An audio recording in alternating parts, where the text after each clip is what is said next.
Hello, আমি সায়ন। আমি তোমাদের কাছে এর আগেও বেশ কটা ভিডিও নিয়ে এসেছি। তোমরা তাতে নিজস্ব মতামত জানিয়েছো, ভিডিওটা পছন্দ করেছো এবং নিজেরা তাতে পার্টিসিপেট করেছো। তার জন্য আমি অনেক অনেক কৃতজ্ঞ।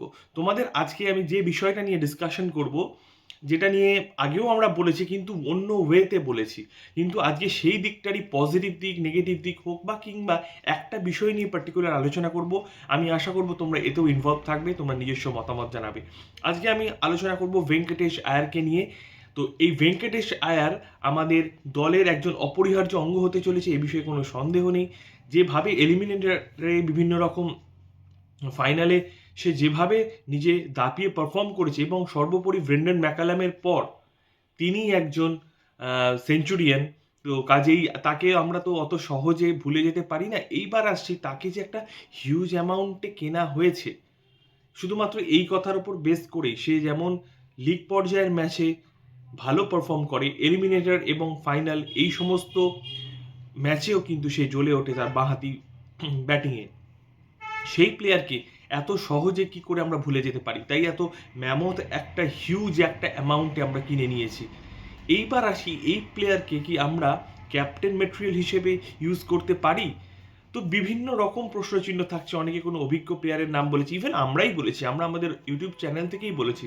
কিন্তু এইটাও তো তোমরা ভেবে দেখতে পারো, কেন এই প্লেয়ারটা নয়? যে প্লেয়ারটাকে এতটা দায়িত্ব দেওয়ার জন্যই হয়তো এত টাকা দিয়ে কেনা হয়েছে, তাকে কেন দায়িত্ব দেওয়া হবে না? তোমাকে এত টাকা দিয়ে যখন কেনা হচ্ছে, তুমি যখন এত ভালো একজন প্লেয়ার, তুমি টেকনিক্যালি এত সাউন্ড একজন প্লেয়ার, তাহলে কেন তোমাকে অধিনায়কত্বের মতো একটা দায়ভার বা একটা দায়িত্ব ভার কেন দেওয়া হবে না? এবং আমি মনে করি যদি আগামী ৩-৪ বছরের কথা ভেবে থাকেন কেকেআর নাইট রাইডার্স ম্যানেজমেন্ট, তো নাইট রাইডার্স ম্যানেজমেন্ট যদি এই কথাই ভেবে থাকেন যে আমাদের এই একটা বছরের মধ্যে সীমাবদ্ধ থাকলে চলবে না, তাহলে কিন্তু এই ইয়াংস্টারকে বা এই প্লেয়ারকে ভেবে দেখতে পারে আগামী ৩-৪ বছরের জন্য।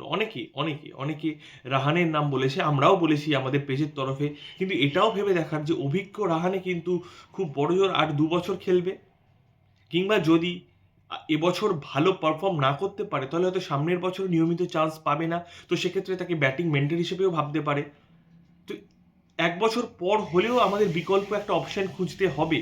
তো সেটা এখন থেকেই কেন ভেঙ্কটেশ আয়ার নয়, যে কিনা পিচের কন্ডিশন অনুযায়ী ১-২ ওভার বোলিংও করে দিতে পারে? একটু ভেবে দেখার সময় এসেছে। তোমরাও নিজস্ব মতামত জানিও। ভেঙ্কটেশ আয়ার অপশনটা কিন্তু মন্দ হবে না, অধিনায়ক হিসেবে মন্দ হবে না। এবং তাকেও সফল হতে গেলে, তাকে একটা সফলতা খুঁজে পেতে হলে একটু সময় দিতে হবে অবশ্যই। এই বছর যদি তাকে অধিনায়ক করা হয়, আমরা কখনোই সেই রকম হাই লেভেল এক্সপেকটেশন রাখতে পারি না যে সে আমাদের ট্রফি জিতিয়ে দেবে। অবশ্যই প্রাইমারি স্টেজে আমরা চাইবো প্রতিটা ম্যাচ ধরে ধরে ভালো খেলুক তার অধিনায়কত্বে। অ্যাটলিস্ট আমরা প্লে অফে যাই, তারপর বাকি কথা, ফাইনাল হোক, এলিমিনেটর হোক, তারপর বাকি কথা। তো আমি ব্যক্তিগতভাবে যদি এই সিদ্ধান্ত নাইট রাইডার্স ম্যানেজমেন্ট নেয় যে তাকে অধিনায়ক করা হবে, তো আমি সেটাকে সম্পূর্ণভাবে সহমত জানাই। শুধুমাত্র নাইট রাইডার্সের ম্যানেজমেন্টের সিদ্ধান্তকে সম্মান জানানোর জন্য নয়, কোথাও গিয়ে কিন্তু আমাদের কাছে প্রচুর অপশন রয়েছে। সেই অপশনের মধ্যে একটা অপশন কিন্তু ভেঙ্কটেশ আয়ার। এটা কিন্তু অস্বীকার করার কোনো জায়গা নেই।